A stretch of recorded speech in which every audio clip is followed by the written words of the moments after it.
Hi guys, it's Professor Olson taking a look at your hero portraits. This is the Friday edition, looking at the critique, at the discussion. Starting off with Alexis, you did your journalism high school journalism teacher. I think it's so cool your high school had journalism. This is a fun composition. You're using the flower kind of effectively as a border. If it doesn't crop up here, that'd be great composition. A couple things. Too many grays. You can't use a gradient, number one. You've got 1, 2, 3 grays right there in the face, and then the gradient adds a whole bunch more. You've got to simplify this down to 2 grays plus black and white. I would encourage you to sort of line draw out some of the features and stuff, and then you can go in and add the shading and all that. When it comes to teeth, one kind of helpful clue is sort of like have it, instead of defining each tooth all the way, just sort of have it taper into a solid, you know. You know, obviously the eyes are a key factor and you haven't gotten there yet. Add detail to the hair so it's not one big solid shape. I think that you're on your way. You've got a good composition, which is important. So keep going. Casey, Alex Pardee. This is really cool, fun composition.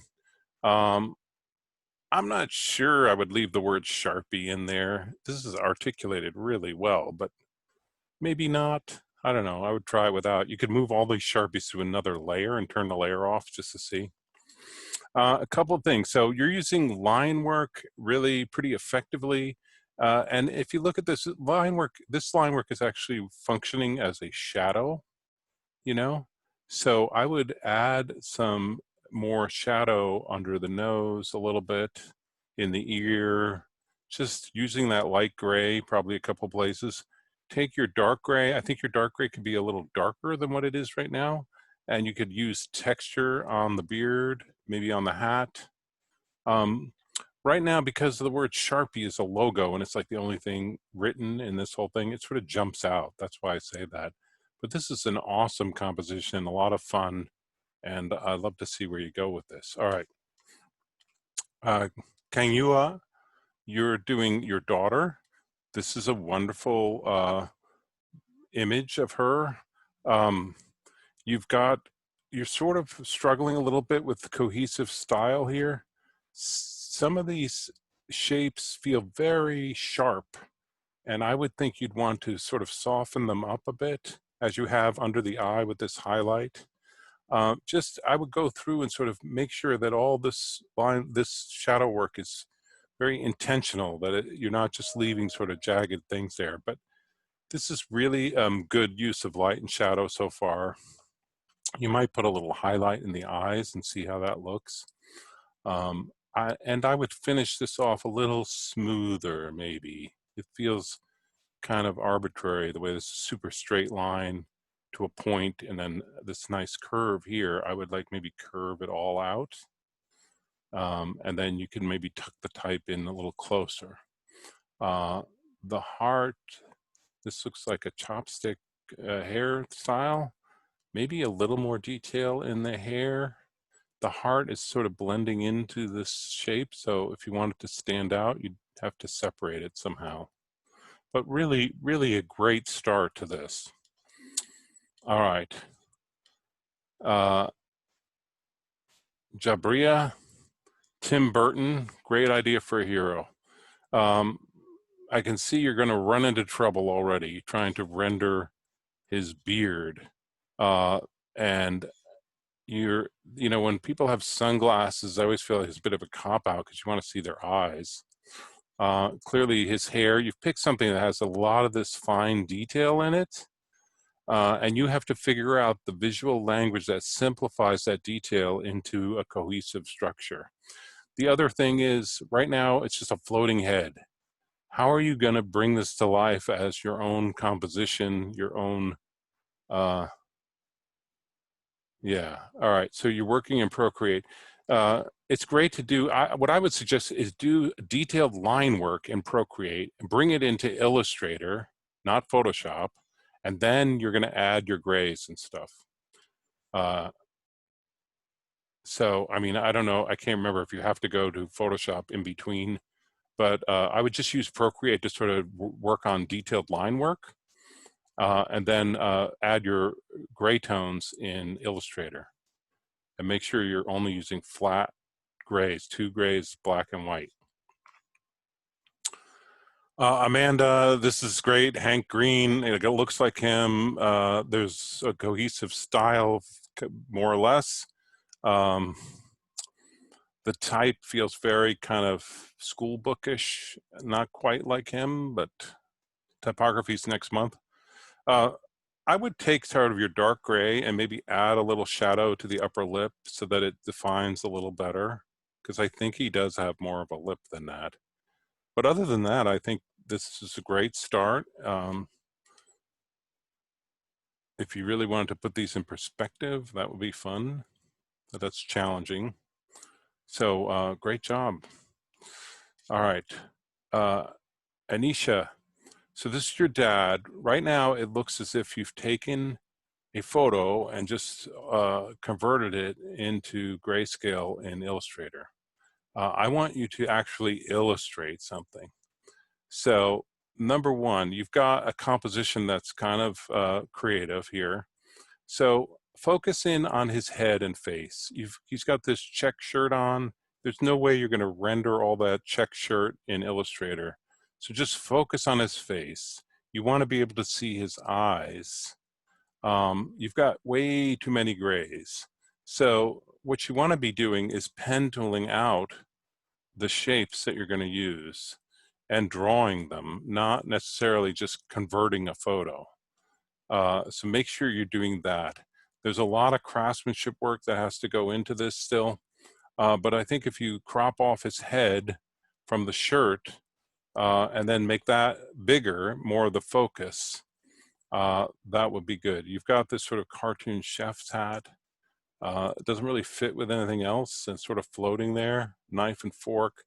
I appreciate that you're trying to add these elements, but your overall goal should be to get it all looking very cohesive, like it all belongs together.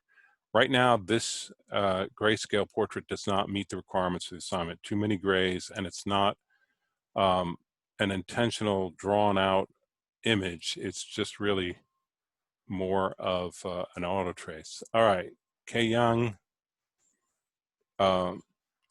welcome. I didn't see you come in. So you turned in work, I assume? Yes.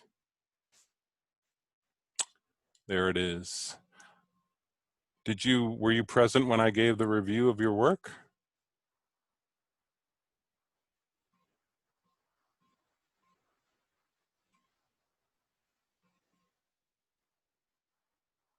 I'm not hearing you. Hello. Ah, there you go. Sorry. So you didn't hear my review of your work? No, I didn't. Really good work. I was having trouble logging to my Zoom account, so. That's okay. You did a really good job. I really like this. It's a really charming photo, I can tell. Here's a few things that you could do to improve it. Okay. The line work around the shadows, right? See how it's kind of smooth and fluid down here, and up here it's like super sharp and jagged. You want to be cohesive in how you use it. I would think the more fluid way would be better. And just go through some of these shapes and make sure that everything's very intentional. Like her eyebrows are very jagged right now. So what you're really doing is refining this to make it a more cohesive look. Is that helpful? Yes. And then like down here, it said like this is a perfectly straight line into a point and then a curve here. I would maybe just curve this whole thing so it's a little more, I mean, given the subject matter, I don't think you want to be like too harsh and pointy. Yeah. Right? Right. You could take your dark gray and maybe add a little texture to the hair back here so that doesn't, see, when you just look at this visually right now, there's a big black area here. You want to just break that up because the focus should be on her face and her eyes. You could try adding a little white highlight to the eyes and see if you like that. may or may Okay. not work. I really like the way you've articulated the lips because it's almost like pen and ink. Like you've got some line work that's working really well, and then the shadows sort of flow behind that. You get a little highlight there. So essentially what I'm telling you to do is just refine it a little bit. You're in really good Okay. shape so far. Okay. All right, I'm gonna move Thank on. you. You're welcome to stay while I review the final, I think I got one left. Okay. Christina. So this is your dad. It looks like you have 3 grays. 1, 2, 3. You need to have 2 grays in black and white. And I think this could use more details. So as you move through this, probably convert these light grays to white. You could take some of your light gray, which would be this color, the face color, and use it to add some texture or details to the beard so it's not just a big blank space right here. Maybe take the dark gray and add some details to what I assume is his hat.